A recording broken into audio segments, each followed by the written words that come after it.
Pessoal, hoje eu vou ler para vocês sobre Êxodo 4, do 1 ao 3. Então respondeu Moisés e disse: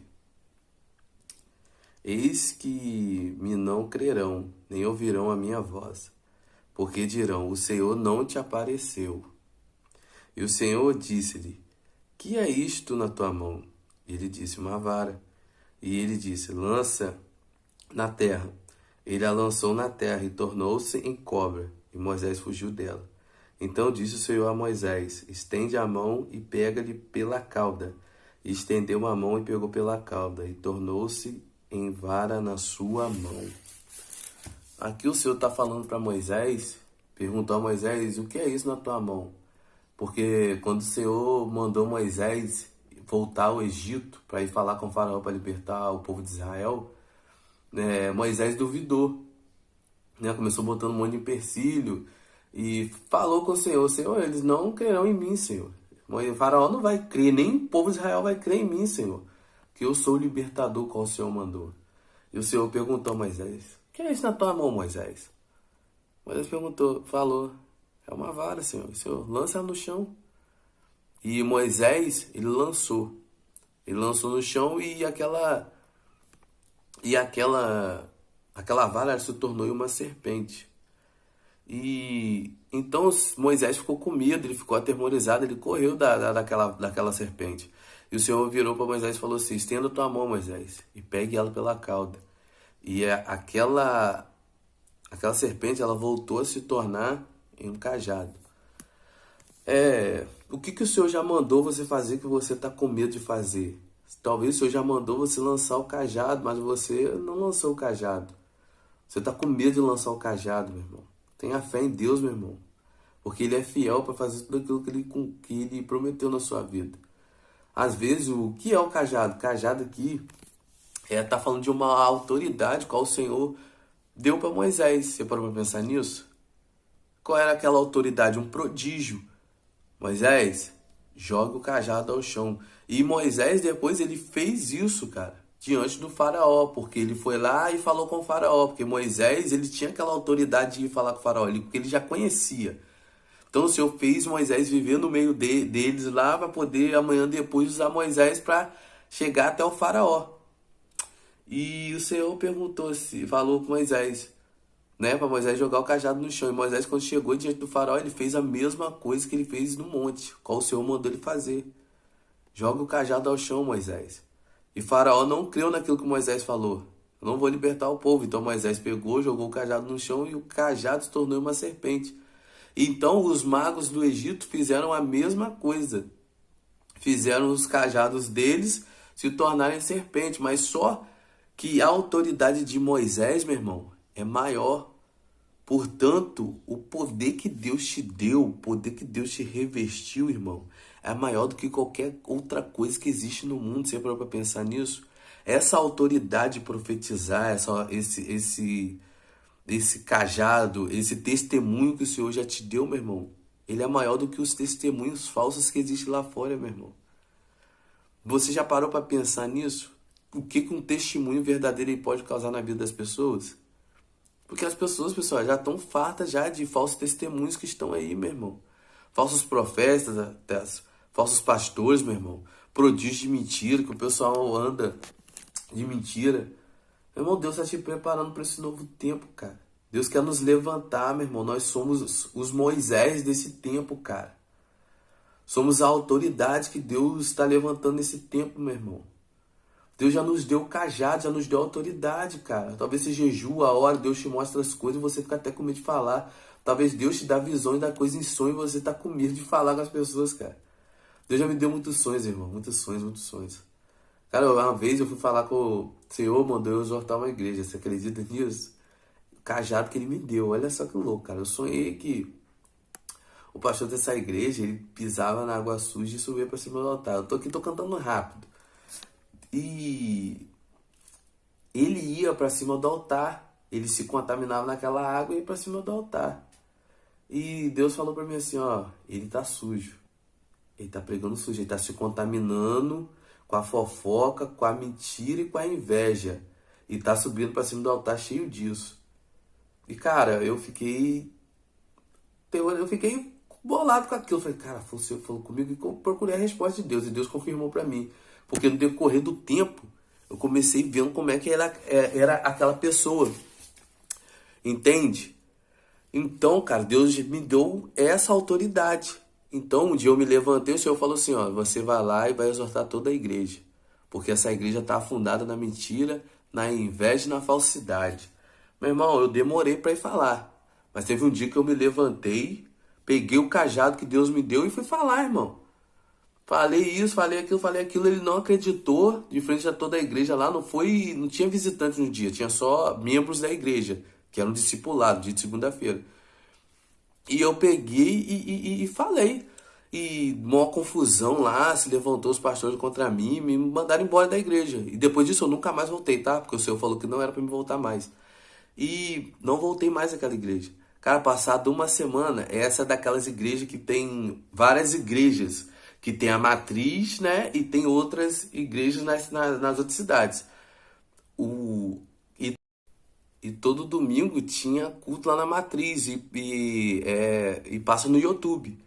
Então eu coloquei, né, no culto, cara, e exatamente aquilo que eu fui falar com eles na igreja, o apóstolo dessa igreja pregou no domingo, irmãos. Ele falou sobre a igreja de Laodiceia, se eu não me engano, que é aquela igreja que não é quente e nem fria, que Deus estava a ponto de vomitar da boca dele.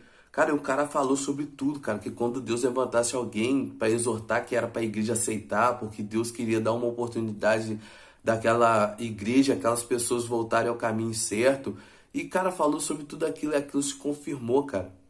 E esse pastor, cara, dessa igreja, ele, depois disso que esse homem pregou, ele começou a me procurar para me voltar para a igreja, que minha missão naquela igreja não tinha acabado. Mas o Senhor já tinha falado para mim sobre o profeta velho e o profeta novo, cara. Que não era para me comer, nem beber, nem voltar mais naquele lugar. Porque a palavra já tinha sido lançada e eles não deixaram eu falar a palavra que Deus queria dizer. Então, irmão, esse foi o cajado que Deus me deu. Essa foi a autoridade que Deus me deu, cara. E eu usei naquele momento certo e Deus, ele confirmou, cara. A palavra de Deus não volta vazia, irmão. Se Deus me mandou levantar o cajado, é porque ele quer abrir o mar adiante do povo, cara. Ele quer fazer esse povo atravessar, irmão. Meu irmão, e eles, lá nessa igreja, eles não creram na palavra que eu falei. Não creram, meu irmão. Então Deus fez o quê? Ele tinha me dado o cajado, meu irmão. O cajado estava comigo, irmão. E eu estendi aquele cajado, meu amigo. E o mar se abriu diante de mim, cara. E Deus mostrou que ele era comigo. Então você tá com medo de quê, meu irmão? Talvez você tenha um testemunho de câncer que você venceu na sua vida, cara. Você acha que Davi não derrubasse aquele gigante, o povo ia crer que Davi seria o rei de Israel, que Davi era o rei de Israel, o novo escolhido de Deus? Claro que não, meu irmão. Deus te faz derrubar gigante, não é para você ficar se escondendo, não, meu irmão. É para mostrar para as pessoas que ele é contigo, meu irmão. Estenda o cajado, meu irmão. Estenda o cajado pro mar, meu irmão. Bata esse cajado na rocha para que dê água para esse povo beber, porque esse povo tá com sede, irmão. Esse povo está sedento da palavra de Deus, está em tempo de pregar a palavra. Eles estão sedentos da palavra, cara. Eles estão querendo muito ouvir o seu testemunho, meu irmão. Quantas pessoas já pararam no meio do caminho, irmão? Quantas pessoas estão lá no Egito e já pararam de clamar ao Senhor, cara? Quantas pessoas Deus já fez promessa e parou no meio do caminho que não acredita mais, pelo tempo que tá demorando? O povo de Israel demorou mais de 400 anos, meu irmão, esperando libertador, meu irmão. E esse povo tá demorando, e esse povo tá pedindo libertador de hoje, gente. O libertador somos nós, meu irmão. A nova geração de libertadores, os novos Moisés, cara, que Deus está levantando nesse tempo, somos nós, irmãos. Você acha que você tá passando por esse momento difícil aí, que é para você guardar ele? Não, meu irmão. É para você mostrar, meu irmão, quem é o seu Deus na sua vida. Para mostrar, meu irmão, que o mar vermelho está se abrindo diante de ti, meu irmão. E que ele vai se abrir diante de você. E muitas pessoas irão te seguir, irmão. Entenda isso, coloque isso aqui, ó, na sua cabeça, cara. O inimigo tá querendo te parar, meu irmão.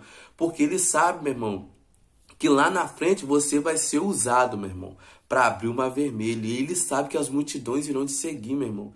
Ele sabe que no dia que você abrir a sua boca, meu irmão, para contar o seu testemunho, meu irmão, para poder profetizar, meu irmão, sobre o Brasil, ele sabe que ele não vai conseguir te parar, meu irmão. Ele sabe Ele sabe que as pessoas estão sedentas, meu irmão. E ele está levantando seus faraós, meu irmão. Para poder açoitar esse povo, para esse povo não poder enxergar a glória e o poder de Deus, cara. E esse povo, meu irmão, está precisando de você, Moisés. Eles estão precisando de você, Moisés. Levanta esse cajado, Moisés. Estende esse cajado sobre o rio. Toca esse cajado no rio para que esse rio se transforme em sangue. E que Faraó veja que você é um filho de Deus, que você é um escolhido. Que o Senhor já te enviou. O Senhor te pergunta hoje o que você tem nas suas mãos. O que é isto aí nas tuas mãos? Você está com autoridade, meu irmão. Deus já te deu autoridade. Vai e faça o que Deus te mandou. É profetizar? Profetize. É para pregar sobre a palavra dele? Pregue, meu irmão. É para você gravar um vídeo no YouTube? Grave, meu irmão. É para você contar o seu testemunho, meu irmão. Você não passou por um deserto financeiro para você ficar se escondendo, meu irmão. Talvez você tenha uma vida super abundante, meu irmão. Você já venceu nessa área. Talvez seu casamento é restaurado. Talvez seu emocional é totalmente restaurado e curado. É isso, cara. As pessoas estão sedentas disso, meu irmão. Elas querem isso, irmãos. Eu tenho um casamento restaurado, cara. Daqui uns tempos eu vou vir aqui nesse canal falar sobre a restauração do meu casamento, cara. Que hoje eu vivo uma vida super abundante, cara, no casamento. Já fui muito ferido, cara. Entendeu? Não escutava da minha mãe um te amo, mano. Minha mãe só falava que eu era um peso, cara, pra vida dela, de que meu pai não deixou pensão pra ela. E, mano, hoje em dia eu tenho meu emocional totalmente curado. Perdoei minha mãe, tenho um relacionamento excelente com minha mãe, cara. Minha mãe nem se abraçava, cara. Minha mãe, meu irmão, era uma cachaceira, irmão. Minha mãe me botava pra passar vergonha, comprar cachaça pra minha mãe, cara, no bar. E aquilo me envergonhava demais, cara. Demais, você imagina, uma criança. E, cara, hoje em dia eu tenho um relacionamento muito bom com ela, cara. Perdoei ela, vivo uma vida boa com ela, cara. E hoje eu falo com meus filhos, cara, que eu amo meus filhos, cara. Eu não tive isso, cara, mas hoje eu passo isso pros meus filhos, cara, porque o Senhor me curou. O Senhor curou meu casamento, o Senhor restaurou meu casamento. Eu e minha esposa quase nos divorciamos. Cara, então eu tenho esses testemunhos pra contar, cara. Então eu falo isso com as pessoas se maravilham, cara, sobre isso. Porque minha esposa vivia brigando, cara, hoje no meu casamento. É claro que tem lá uns picuinhas, coisinhas. Claro que tem, né, irmão? Porque nenhum casamento é perfeito. Não existe esse que fala que o casamento... Não existe, meu irmão. Mas, meu irmão, nosso casamento é restaurado, é curado, meu irmão. Hoje meu filho fala que ele me ama, cara. Olha só que doideira. Eu nunca imaginei viver isso, cara. Como um pai. Meu filho fala que eu sou um pai muito bom, cara. Quem pergunta ao meu filho assim, como é que é seu pai? Ele fala isso. Meu filho tem 7 anos de idade. E eu tenho uma filha agora que vai fazer 2 anos. Um casal de filhos. Então, meu irmão, muitas pessoas, cara, querem escutar o seu testemunho de vitória, meu irmão. Onde você venceu, aonde você venceu na sua vida, cara. Aonde você já venceu, meu irmão. Dê o seu testemunho, cara. Conte às pessoas as maravilhas que Deus já fez na sua vida, cara. Levanta esse cajado, meu irmão. Mostra essa autoridade que Deus já te deu, cara. Talvez você é um excelente orador, meu irmão. Ora com excelência, cara. Seja um intercessor da nação, porque a nação brasileira está precisando de intercessores, cara. Deus já te entregou o cajado, meu irmão. Levanta esse cajado, meu irmão. Porque esse cajado, meu irmão, ele vai devorar os outros cajados de mentira, meu irmão. Porque o cajado de Moisés, ele virou uma serpente. E ele devorou todas as outras serpentes, meu irmão, de mentira. Os falsos testemunhos, meu irmão, vão se sucumbir diante do teu testemunho, diante do meu testemunho, meu irmão. Então é o nosso testemunho que vai fazer uma geração, meu irmão, ser mudada. Então, meu irmão, confie no que o Senhor está falando com você, meu irmão. Estenda esse cajado sobre o mar, Moisés, e faça esse mar se abrir. Derruba esse gigante, Davi. Porque o povo quer ver que Deus é contigo e que você é o rei de Israel. E essa geração verá que nós somos os eleitos do Senhor. E as multidões, meu irmão, irão te seguir, meu irmão. Quando você estender o teu cajado e fazer o mar vermelho se abrir. E Deus vai mostrar que Ele é contigo no tempo certo. Então, não deixe para amanhã. Faça hoje. Estenda o teu cajado, meu irmão. E mostre que Deus é contigo. Valeu.